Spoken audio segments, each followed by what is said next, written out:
Hi, and welcome to another edition of Probeline, where we are giving you an opportunity to get to know the candidates for County Commissioner well. Today we have Steve Childs with us. But first, before I get into that, I want to make sure that I thank the Thrift Shop of Aspen, which has supported this programming on GrassRoots for 15 years. But as you know, the Thrift Shop is closed this year, so they're unable to support this community programming that brings candidates to you to get to know them better.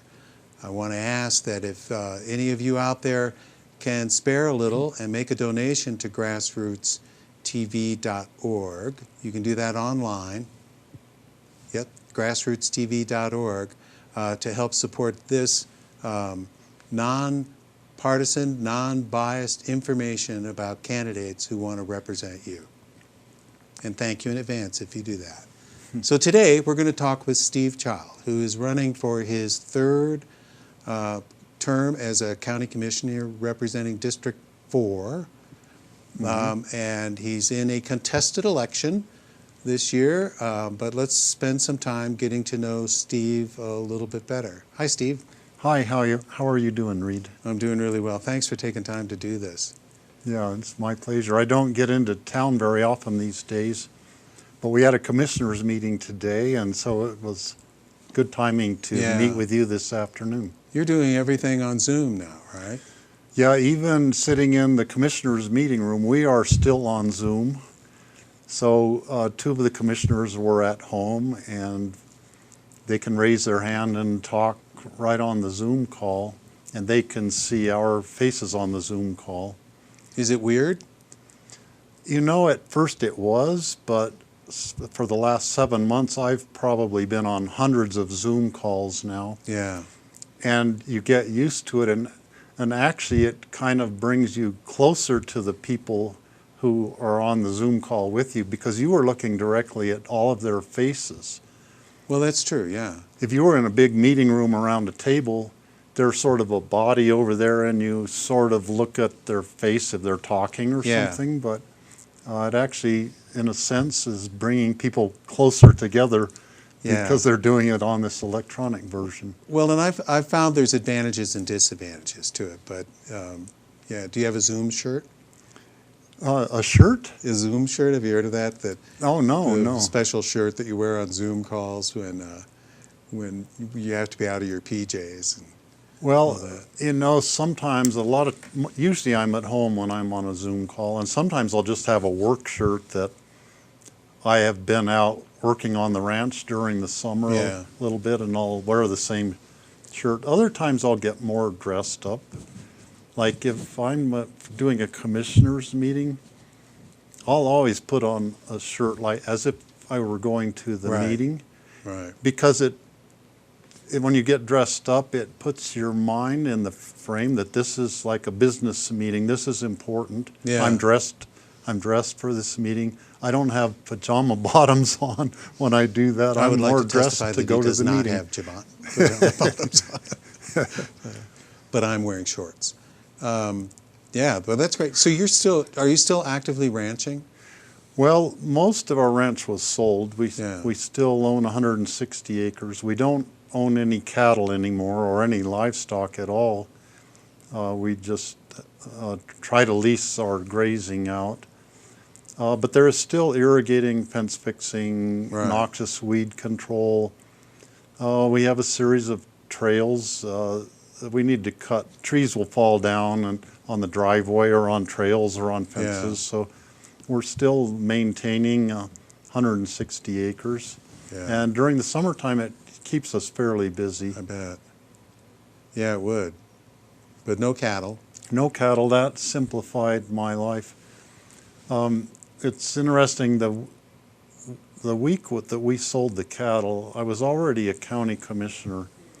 We were getting near to calving season, and the ranch, most of the ranch was already going to be sold. We knew that. It didn't make any sense to keep maintaining a cattle herd when I really didn't have time to take care of them properly. Right. Because it's really a full-time thing. It's hard to be a teacher, which I was teaching and taking care of cattle, being a commissioner and taking care of a cow herd it's really hard to do that. What did you teach?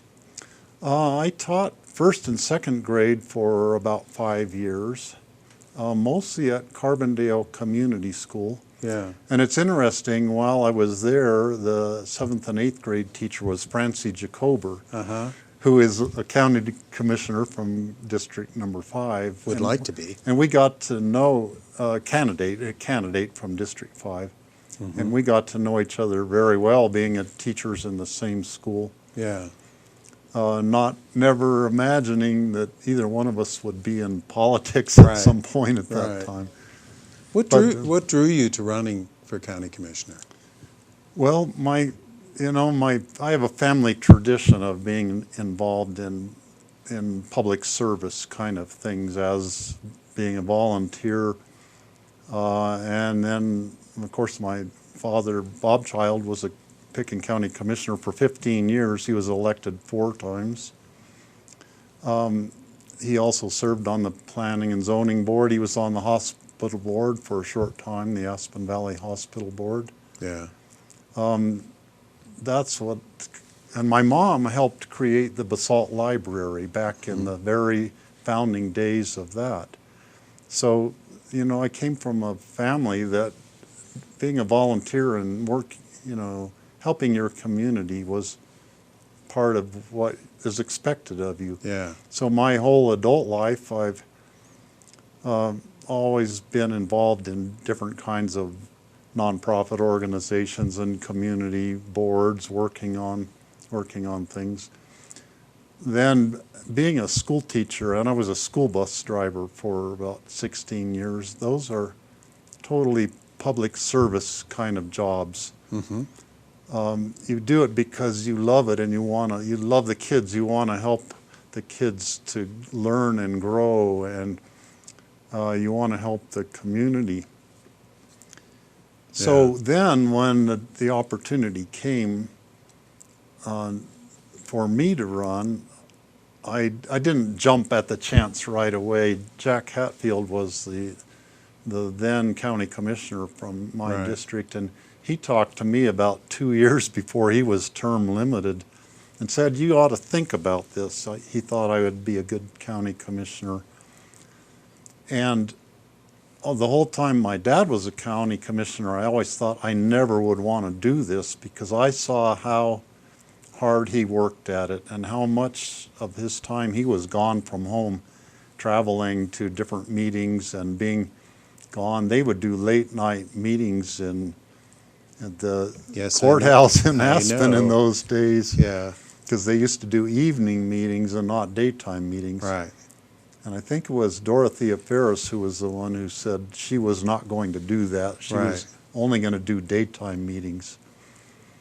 So the opportunity came, and I still remember the evening. I hadn't yet declared my candidacy, but I was at the point in time in the election cycle when I needed to make a decision. This is 8 years ago now. Right.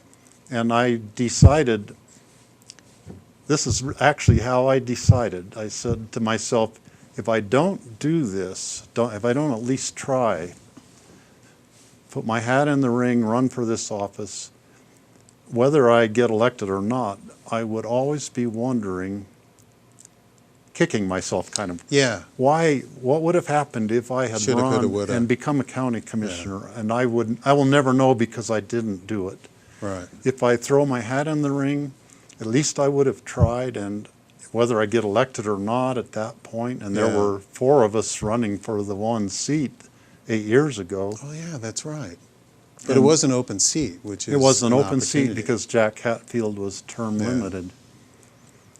So that's how I actually decided that I was I was very reluctant to actually declare my candidacy. What made you reluctant? Well, I knew that once you become a public figure, and I'm basically a fairly shy person and used to being alone, working on the ranch at home or not around a bunch of people. or I drove snowcats for 5 years. Perfect job. That's an isolated job. Yeah, an isolated job. You're out on the ski hill in the middle of the night driving a snowcat. That was the perfect kind of a job for me. For a shy or an eccentric or a person who doesn't like other people, it's a perfect job for that.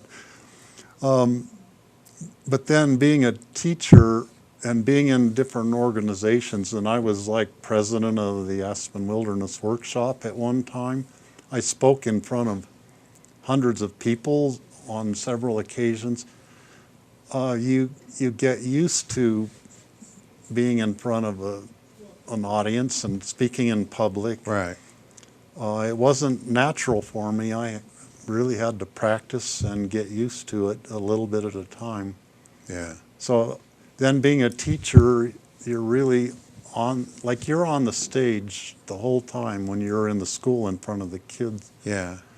And that helped me immensely getting used to doing really improvisation. You have to be able to think on your feet and adjust to the situation very quickly because the mood swings among a bunch of kids or the situation changes. You have to be able to adjust really quickly. Yeah. And all that really helps being a county commissioner, to be I bet honest it does. with you. Managing children has helped with. Yeah, that's what I tell people sometimes, that I was an elementary school teacher and a school bus driver. Right. And also just being a rancher, taking care of cattle, and during calving season, trying to get a calf to nurse off the mother. That takes an incredible amount of patience and understanding. And all of that stuff prepared me for, I think, being a good county commissioner. That's great. As you know, I worked for your dad. Mm-hmm. And he told me once that he just really liked meetings. And did you inherit that? I think so, yes. Yeah. What do you like about him? What kind of gets you going? It makes them enjoyable. And so, some of us, I think, we go to meetings and at the end of it, we may have had a very active time and enjoyed it, but we're exhausted. Your dad was always energized. And yeah, and I mean, we'll sit. There are a lot of meetings where you'll be sitting down for 7 hours. Yeah. Now, you might get a couple of breaks during that time to get up or go get lunch or use the restroom or something, but you get used to sitting in meetings, and I never thought I would like that part of it. And I do kind of get ants in my pants sometimes. I really would rather stand up during a meeting. But there's a saying that you want to be at the table instead of on the menu. yes. You have to be at meetings to represent your organization or your viewpoint. And if you're not there, your viewpoint's not going to be heard by the others. And in some situations, you are going to be on the menu. They're going to be speaking against you or your county or something if you're not there at the meeting. Yeah. So for instance, Club 20 is a good example. Rachel Richards and I are the two people from Pitkin County who are the representatives from Pitkin County at Club 20. Club 20 is a very conservative organization. Most of the counties in western Colorado are conservative. Just so people know, Club 20 is an organization of the 20 Western Slope counties, right? Yes. So it's kind of a subset of used to be like-minded counties in western Colorado. And it's not just government people. It's actually a majority of people are not involved in government. They're more they run businesses or they represent chambers of commerce, or some of them are government officials, some are elected officials. Right. But the one common thing there, we all are from western Colorado, so we naturally have common interests. Yeah. That no matter Particularly what side of the spectrum politically you are, you have a common interest with all these other counties. Right. And I think particularly as speaking on behalf of the Western Colorado, when Denver and the Eastern Slope kind of controls things on a state level, or thought to be. But yeah, you guys, sorry to derail. So sitting at the table and talking with very conservative people about tough issues, for instance, climate change. Mm-hmm. If you even mention climate change at Club 20, there are people there who will bristle and it'll turn them right off.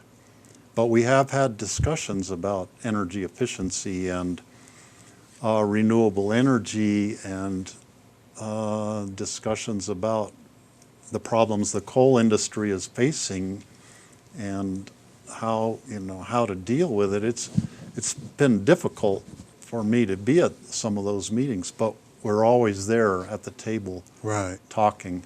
So going to a meeting is not necessarily a bad thing. It's important to go to meetings. That's where the decisions are made most often. Yeah. Sometimes they're made in backroom deals, much more so in the old days. Anymore, we don't, in our county at least, we don't do those backroom kind of deals. But I know in the real world, a lot of important decisions are made not in an open right, public forum. Right.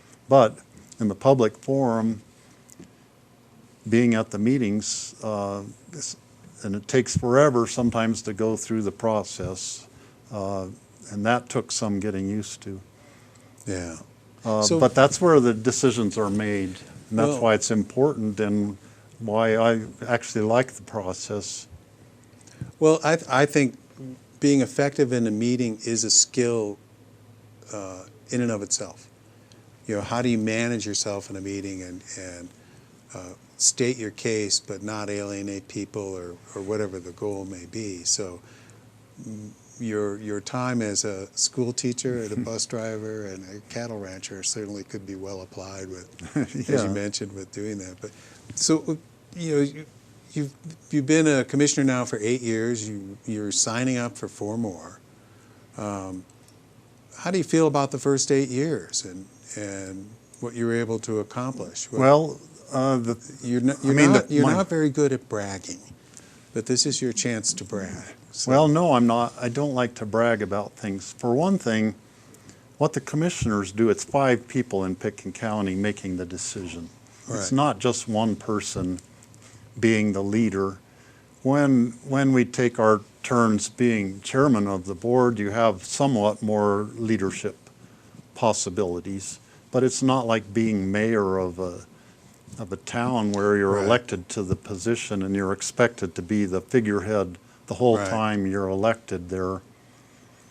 Being the chairman of the commissioners is a different position than that.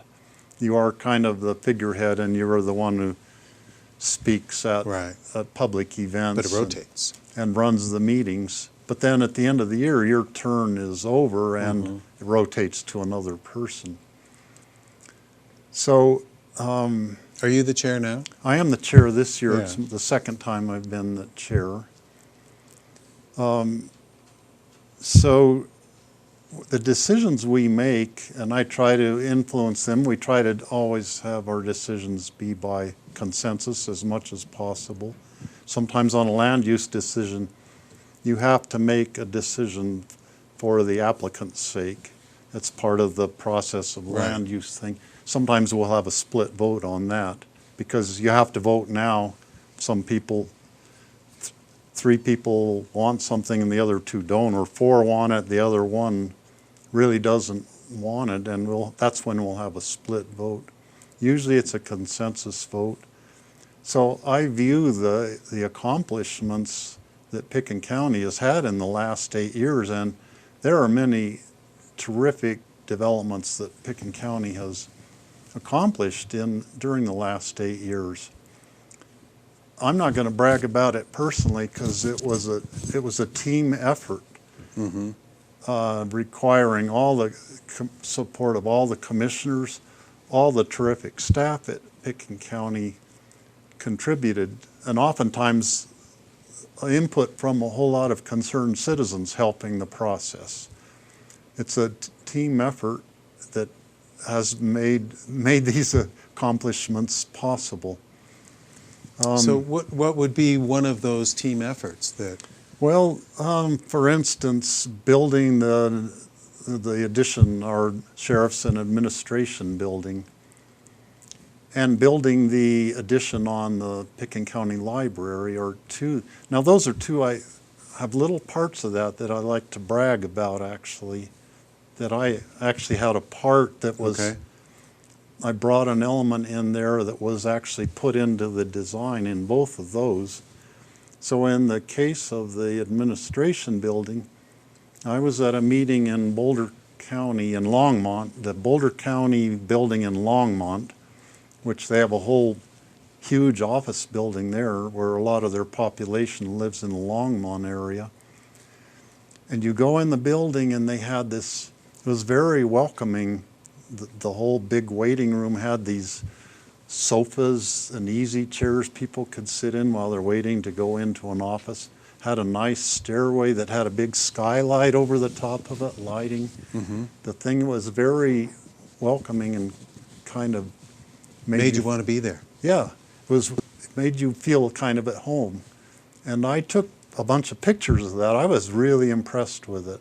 And I took photographs of it and I took it back and showed them to John Peacock, our county manager, and I said, you know, I think we ought to have this kind of a feeling and an element in our new administration building.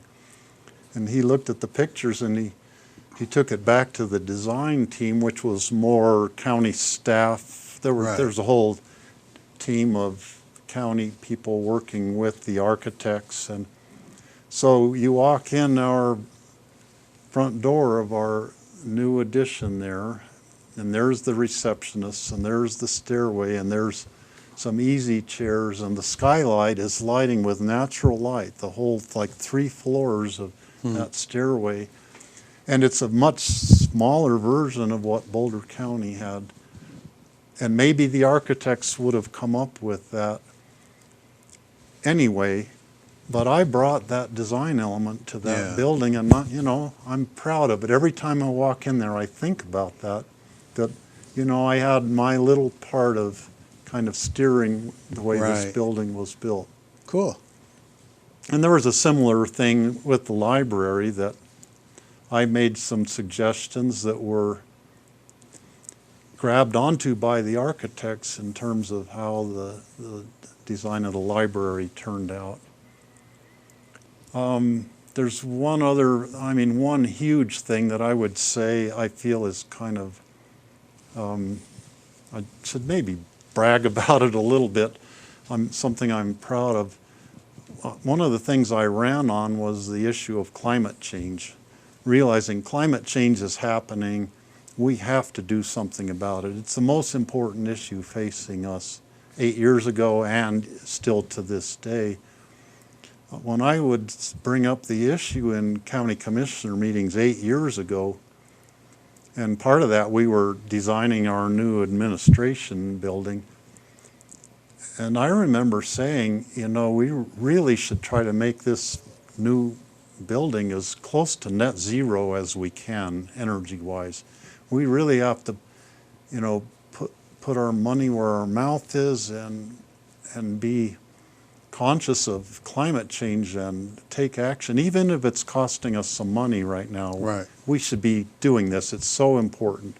And I remember having no support from the other 4 commissioners at that very first meeting when that was brought up about putting extra money into the building to make it more energy efficient up front, because it was the right thing to do and because we would save on energy bills from then on. Right.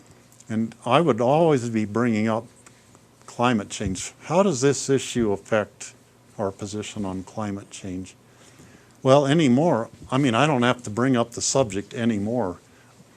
Some other commissioner will always bring up the issue of climate change before me. At first, I was the only one 8 years ago speaking about it.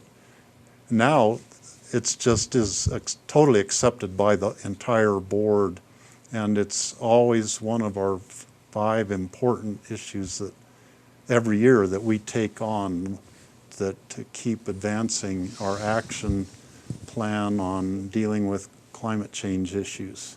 That was tantalizing. I mean, you mentioned the 5 issues.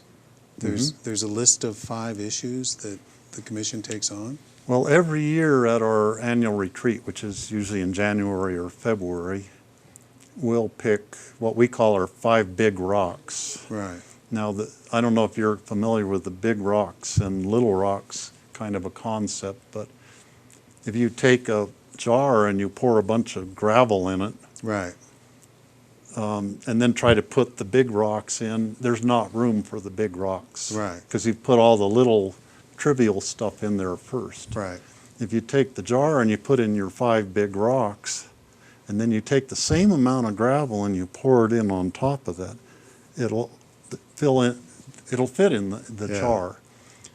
So the point being, you have to take your 5 big, most important things first, and you deal with them first before you deal with all the little trivia stuff, with the little gravel stuff can be added which in. Can, in this analogy, and it's true, it can eat you up. Yeah. So the 5 big rocks every year, I think for the entire time I've been a commissioner, we'll always pick 5 issues. Now, many of them continue on. They're still important next year. What are they? So, well, the climate change issue is always one of the 5. Dealing with mental health issues has been one of the top 5 and continues to be. The jail is on one of the top 5, I think, last year and this year, because there are issues at the jail that are difficulties that need to be resolved, and it's going to take a lot of staff time and mental health and money. The jail are interrelated. Totally. Yeah. The mental, probably half of the people in the jail have either mental health or substance abuse issues. Yeah, and oftentimes they shouldn't be in with the general jail population. But they have to be. That's the only space we have. That's the big issue we're facing. So then growth management is another one that we added this year because there were so many issues that kept cropping up about the growth management quota system. Was always really aggravating to the commissioners and to the planning and zoning members who were trying to use that. There were sort of structural problems with the TDR program that really needed dealing with. And then there were issues having to do with house size. The big mega houses in our county use way more energy per square foot than a smaller house. Right. It goes up geometrically, the amount of energy that those buildings use. So these were all things that we wanted to deal with, and that's why we tackled this whole growth management thing, which has kind of become a point of confusion right now, just this week in front of the public, because they didn't understand what we were trying to accomplish. Then the 5th one would be affordable housing. We're totally involved in the Phillips Mobile Home Park redevelopment. Pitkin County doesn't have a whole lot of money to put into affordable housing, but it's really a top priority to us to do what we can with the resources we have. And so that's the top 5 for this year. That's pretty impressive. It's good to know. Is there one or two of those that you're particularly passionate about? Or the things that really intrigue me the most are things that are sort of engineering issues. So, designing the Phillips Trailer Park or the Basalt Vista project, which we worked on previous years to that, or designing the new administration building, which was the big rock for a couple of years, or doing major changes at the landfill, which was one of the big rocks for a couple of years, doing things at the airport. Those are the kind of things that grab my interest the most. They have an engineering aspect to them, and I decided I probably was meant to be an engineer, but I never studied engineering. I didn't become an engineer. But isn't your degree in math? Well, biology was my degree. I went to Stanford University. I studied a lot of high-level math was required for biology. I studied a lot of physics and chemistry. Yeah. As much of all that stuff as I actually studied biology. Right. So my mind really works like an engineer. And when you are a farmer or a rancher, if you are an irrigator, when you were irrigating, you were kind of a hydrological engineer doing the application on the ground with the boots and shovel, understanding how water flows and all the different aspects of it. Being an irrigator gives me an understanding of engineering principles, whether you go to school or not. Right.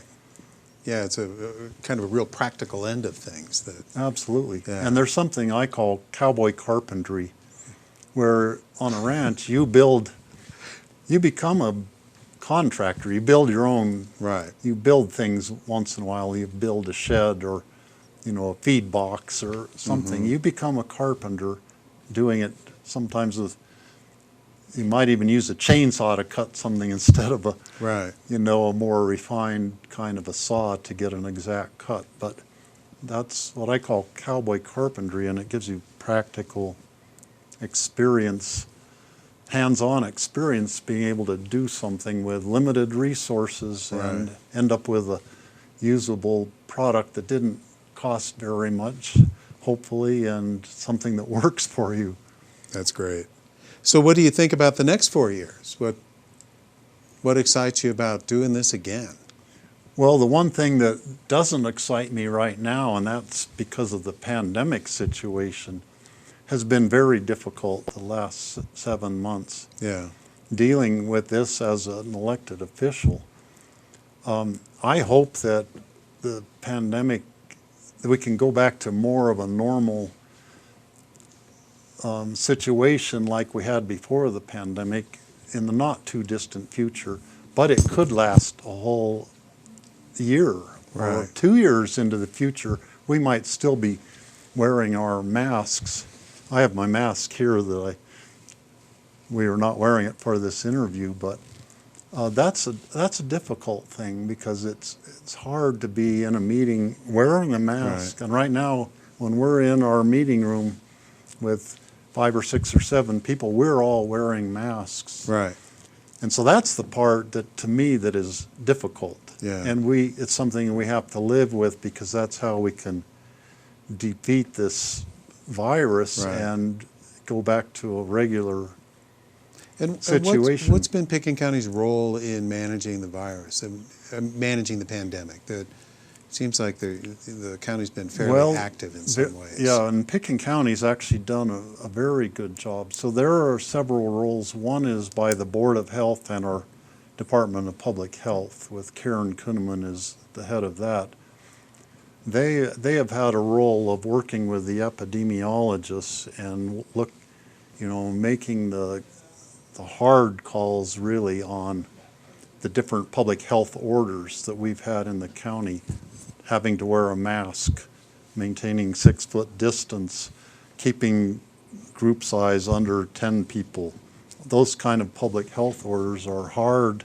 They're hard calls.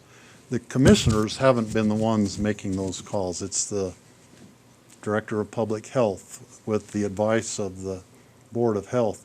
Now on the Board of Health, we have Greg Boschman, County Commissioner, sits on there, as well as a person from the city of Aspen, a person from Snowmass Village, and public health experts who are doctors and people involved in the medical field. Where the commissioners have come in is working more on the human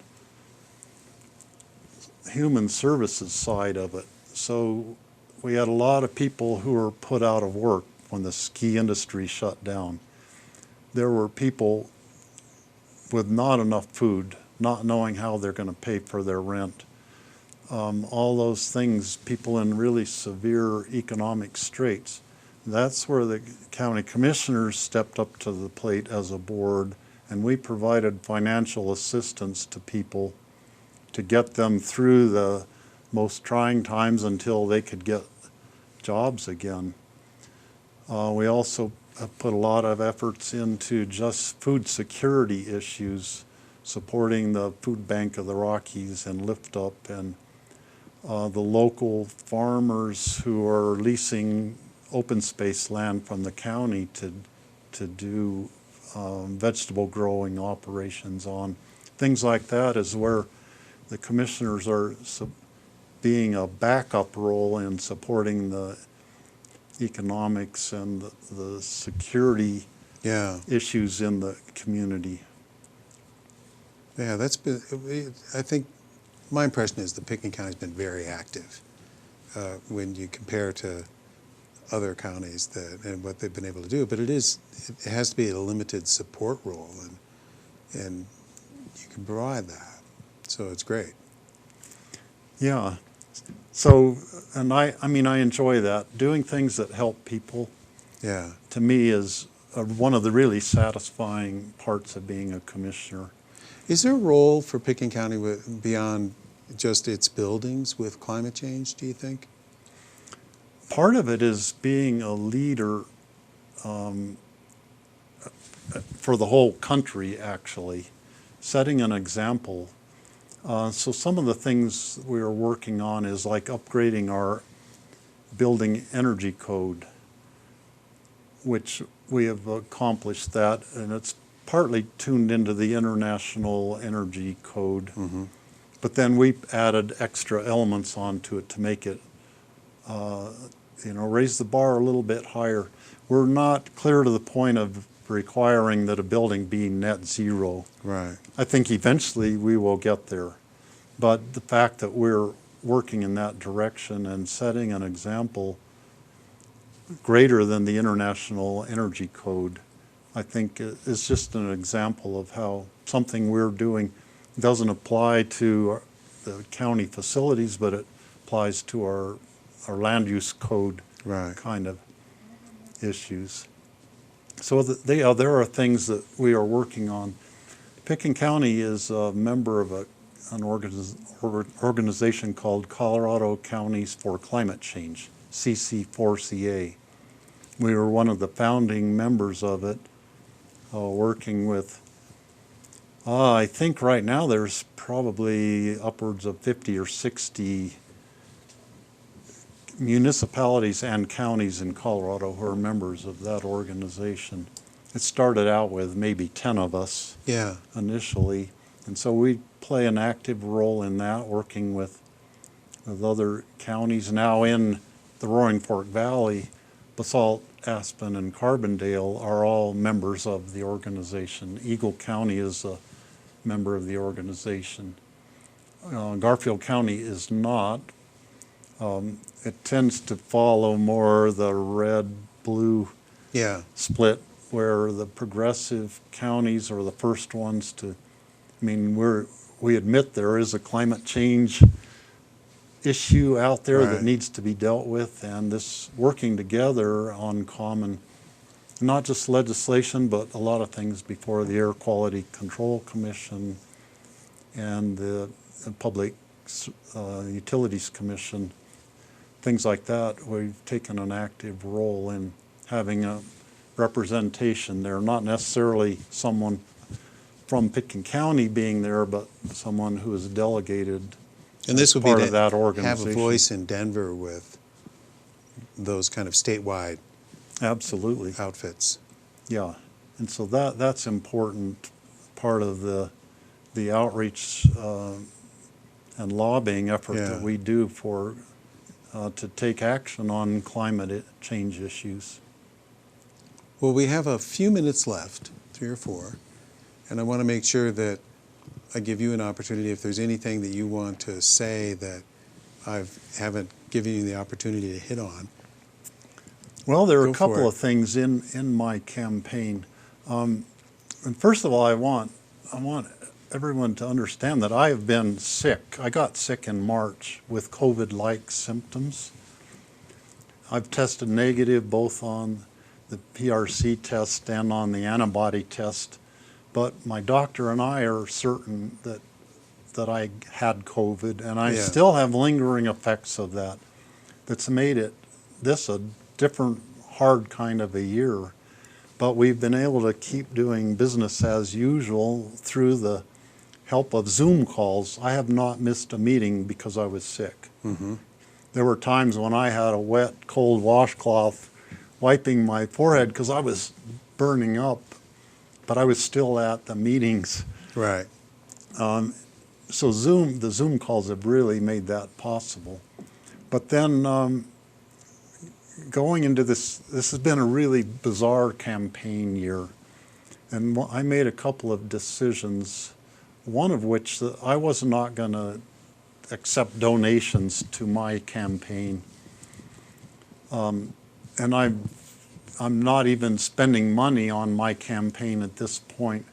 There's so many really important things going on in the country right now that people need to be putting their money into, and I'm asking people to donate to a couple of organizations providing food security for the poor, the people who are stressed economically in our valley, and one is Food Bank of the Rockies, the other is Lift Up, and also Aspen Valley Land Trust, which is supporting High Valley Farms. Now, High Valley Farms is in Silt, and this is their first year in operation. They've produced a huge amount of vegetables for low-income people. And so those are the really 4 organizations that I'm asking people. And don't think about donating anything to my campaign. You could donate money into an important national campaign or put money into local food security organizations. To me, is important. And another thing, 8 years ago, I didn't have any yard signs. I don't have any yard signs this year. I really don't like these yard signs that are put up for people running for political office. And I think that goes back to, for years, we've been doing a road cleanup on Capitol Creek Road where I live in Old Snowmass. And I'm so used to having, cleaning up what looks like trash to me out along roads, picking up cans and little micro trash things and cigarette butts. And sometimes, I don't know if we've ever picked up, I think we have picked up a couple of political signs over the years. Yeah. To me, it's a waste of resources to be putting into these little metal frames and plastic, which is all going to end up in a landfill, taking up space that we don't have in the landfill. I just really dislike yard signs. I will not have yard signs that have my name on it, and that's part of me being just modest. I don't want to brag about anything, but I don't feel like I need to have my name out there on something that's going to end up thrown into the landfill eventually. So people might wonder why they don't see my name splashed around on political things. I would be putting ads in the newspaper even this year, but I haven't even been reading the physical copy of the paper. Right. Well, I hardly ever go to the highway where I could pick up the paper copy of the Aspen Times or the Aspen Daily News. And when you read the electronic version, you mainly just read the stories, you don't see the ads. Mm-hmm. And I know there are a lot of other people in the same situation, that if you have the physical paper, of course you could see the ads, but it hasn't seemed to be a good way to spend money on a campaign this year, because a lot of people aren't reading. They're reading an electronic version of the paper now, which is, different. They don't necessarily see your ad. Yeah. We've run out of time, Steve, and I really appreciate talking to you. It's been a pleasure. Thank you very much, and good luck in your election and donations to other nonprofits. So, and thank you. This concludes another episode of Probeline. Thank you, Reid. I've enjoyed it a lot. Yeah, it was fun.